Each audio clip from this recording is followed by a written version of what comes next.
안녕하십니까. 월간조선 박희석입니다. 오늘은 이낙연 전 더불어민주당 대표에 대해서 얘기를 한번 해보겠습니다. 이낙연 전 대표는 더불어민주당 대선 후보 경선 요거에서 지금 2위를 기록하고 있지 않습니까? 득표율 면에서. 그런데 1위와 너무 그 차이가 큽니다. 제 기억으로는 18%포인트, 19%포인트 차이가 납니다. 그러니까 앞으로 이런 추세를 감안했을 때 이 본 경선이 끝나는 때까지 이재명 지사를 추월하든지 아니면 이재명 지사 지지율이 득표율이 50% 미만으로 떨어져 가지고 결선 투표로 간다. 이런 가능성은 상당히 적다. 지금 이런 식의 분석이 중론이지 않습니까?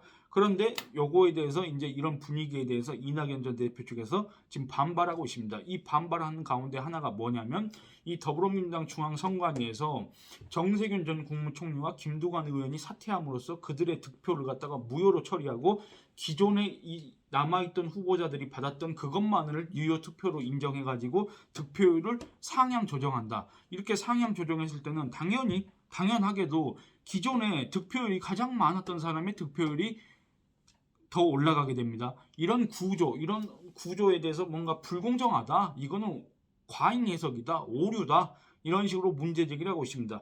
그러니까 제가 이 더불어민주당 중앙선관위의 이런 결정에 대해서 기사를 쓸 때 저도 이해가 되지 않는 측면이 있었습니다. 이거를 무효로 처리하는 것까지는 어떻게 뭐 괜찮을 수 있는데 기존의 그 득표율을 갖다가 이렇게 상향 조정, 일종의 보정 작업을 거치는 게 과연 가능한 일인가? 이게 과연 상식적인 일인가? 왜냐하면 여러분들 그 기존에 있던 후보자들한테 투표를 한 거 아니겠습니까? 그 투표를 한 게 그게 바로 민심이고 혹은 그게 바로 선거인단의 의사이지 않습니까? 그 의사를 갖다가 자기들 마음대로 다른 사람들 득표율을 이렇게 올린다? 이게 과연 어떤 민주적인 절차, 공정한 절차에 의해서 이루어지는 것인지 의문이 생길 수밖에 없는데 이낙연 캠프에서 이거에 대해서 이의 제기를 했습니다. 그러면서 경선 과정에서 사퇴한 후보자의 종래 투표를 무효로 처리하는 것은 선거인단의 선거권을 침해하는 해석이며 헌법을 위반한다. 이렇게 주장을 했습니다.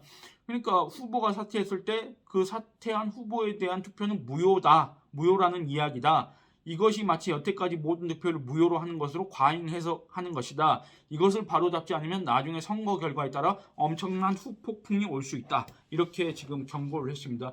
이 엄청난 후폭풍이란 게 과연 무엇일까? 그건 뭐 예상하기가 어렵습니다만 일단은 이낙연 전 대표가 방송사와의 인터뷰에서 뭐 경선 불복 이런 건 생각해 본 적이 없다 이렇게 얘기를 했고 더불어민주당 당헌, 당규 이런 걸 보면은 경선 불복했을 때는 그 정당에서 향후 10년 동안 이 공직 후보자가 될 수 없다 이런 식의 이제 조항이 있기 때문에 경선 불복은 아닐 텐데 이게 아마 법적으로 어떤 가처분 신청 효력 정지 가처분 신청이라든지 이런 거를 내지 않을까 그런 생각을 해봅니다. 이 이낙연 캠프 측에서는 이런 문제점을 지적을 하면서 또 그 하나의 논거로 이런 얘기를 합니다. 한마디로 이게 결선 투표제를 무력화하는 것이다. 결선 투표제를 무력화하면 어떻게 됩니까? 이재명 지사의 본선 직행을 도와주는 거 아니냐 이런 식의 문제 제기라고 해석할 수도 있지 않습니까?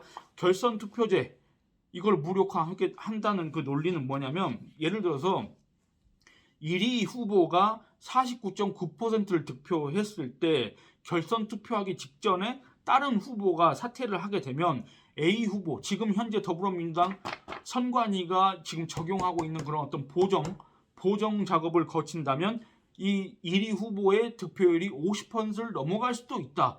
50%를 넘어가게 된다면 결선 투표로 가지 않고 이 해당 후보자가 바로 당선인 으로 결정되는 심각한 결과를 초래할 수 있다. 이런 식으로 문제 제기를 하면서 이 향후 법적 조치도 검토하겠다. 이렇게 밝혔습니다. 그러면서 또 뭐라고 했냐면 공직선거법 헌법을 운운했습니다. 공직선거법에서는 제188조를 언급을 했습니다. 이 188조 언뜻 이해하기가 좀 어려웠는데 한번 살펴보시겠습니다. 제188조는 지역구 국회의원 당선인의 결정 공고 통지에 관한 내용입니다. 이 188조 사항을 보시면 선거일에 투표 마감 시각 후 당선인 결정 전까지 지역구 국회의원 후보자가 사퇴 사망하거나 등록이 무효로 된 경우에는 개표 결과 유효 투표의 다수를 얻은 자를 당선인으로 결정하되 사퇴 사망하거나 등록이 무효로 된 자가 유효 투표의 다수를 얻은 때에는 그 국회의원 지역구는 당선인이 없는 것으로 한다. 이렇게 되어 있습니다. 그러니까 설사 일이 득표자가 사퇴하거나 등록이 무효가 됐다고 하더라도 그럼 뭐 우리가 생각했을 때는 어떻습니까? 그 사람이 사퇴하고 등록이 무효가 됐으면 2위 득표율 2위 후보자가 당선인으로 되는 거 아닌가? 이렇게 생각할 수가 있는데 공직선거법상으로는 그게 아니다. 당선인은 없는 것으로 한다. 이렇게 돼 있다는 겁니다. 그러니까 이거를 이낙연 캠프 측에서는 어떤 식으로 주장을 하고 있느냐 하면은 그러니까 결국에는 그게 뭔 말이냐? 민의를 충실하게 반영하기 위해서 이런 법률 조항이 있는 거 아니냐? 그러니까 뭐냐면 이 투표에 참여한 사람들은 그 1위 후보자를 선택한 것인데 그 사람이 법적으로 어떤 결격 사유가 있었다거나 아니면 사퇴를 했다거나 그럴 경우에는 2위 후보자를 당선인으로 하는 게 아니라 당선인은 없는 것으로 한다. 왜냐하면 이 선거 결과는 2위 후보자를 당선인으로 한다는 그 결과가 아니었기 때문에. 그러니까 이걸 또 이 이낙연 캠프 측 입장에서 또 얘기를 해보자면 결국에는 투표 과정에 반영된 이 선거인단, 선거 참여인단의 의사, 민의 이런 걸 갖다가 어떤 특정한 규정에 의해서 인위적으로 보정할 수 없다. 또는 왜곡할 수 없다. 그런 법률 조항이라고 할 수가 있겠습니다. 그러니까 이거에 따져보면은 어떤 기존의 후보자가 사퇴했다 손 치더라도 그 사람들이 사퇴했다 손 치더라도 그 남아있는 후보자들의 득표율을 조정해가지고 상향 조정해서 어떤 후보자한테 유리하게 적용될 수 있도록 하는 것은 심각한 문제다. 이런 주장의 셈입니다. 그리고 또 제가 그걸 갖다가 살펴보니까 이런 문제도 있습니다. 이런 문제가 왜 생겼냐면 이 당규 자체가 서로 상충됩니다. 모순입니다. 그렇기 때문에 지금 이런 문제가 생긴 건데 제가 예전에 19대 대통령 선거 후보자 선출 규정을 봤습니다. 더불어민주당 당규에 나와 있는 선출 규정을 봤더니 19대면 2017년 대선입니다. 2017년 대선에는 이런 조항이 있었습니다. 그 55조 2항에는 투표는 모든 선거인 공의 1인 1표 단순 다수제로 하며 투표 결과를 보정하지 아니한다. 이렇게 되어 있습니다. 보정하지 아니한다. 그런데 20대 대통령 선거 후보자 선출 규정에는 이런 내용이 없습니다. 보정하지 아니한다. 이런 내용이 없습니다. 다만 이런 내용만 있을 뿐입니다.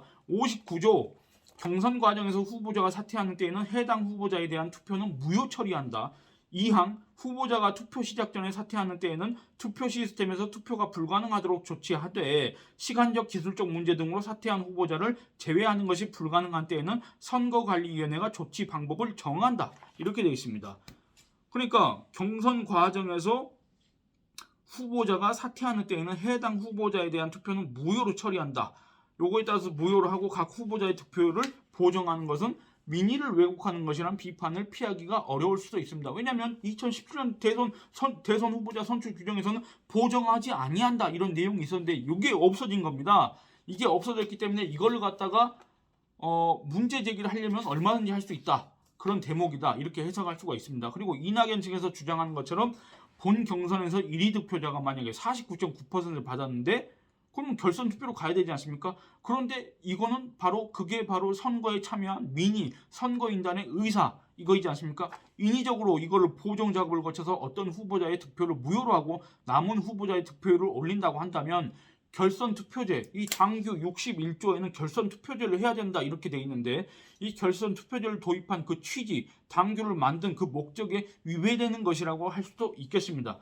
그러니까 물론 그렇게 한다고 해서 이낙연 전 대표가 지금 이재명 지사를 이기고 대선 후보자가 될 수 있느냐? 이거는 의문이 남습니다만 현실적으로는 좀 어렵긴 하겠습니다만 어쨌든 이 상식적으로 이해되지 않는 이 당규 사이의 모순, 공직선거법에 부합하지 않는 듯한 이 당규 내용 요거에 대한 문제 제기는 충분히 가능하다고 할 수도 있겠습니다. 그런데 여기서 의문이 남습니다. 두 가지 정도가 남습니다. 하나는 뭐냐면 더불어민주당 이낙연 전 대표 포함해가지고 더불어민주당 인사들이 언제부터 그렇게 헌법, 법 이런 것들을 갖다 중시했다고 지금 와서 헌법 정신, 법률 정신 이런 것들을 갖다 얘기하는지 운운하는지 의문이 들 수밖에 없습니다. 그렇지 않습니까? 단적인 예를 그냥 딱 하나만 들겠습니다. 다른 거 너무나도 많기 때문에 진짜 딱 하나만 들겠습니다. 2018년 9월 달에 문재인 대통령이 북한 평양에 갔습니다. 평양에 가서 뭐라 했습니까?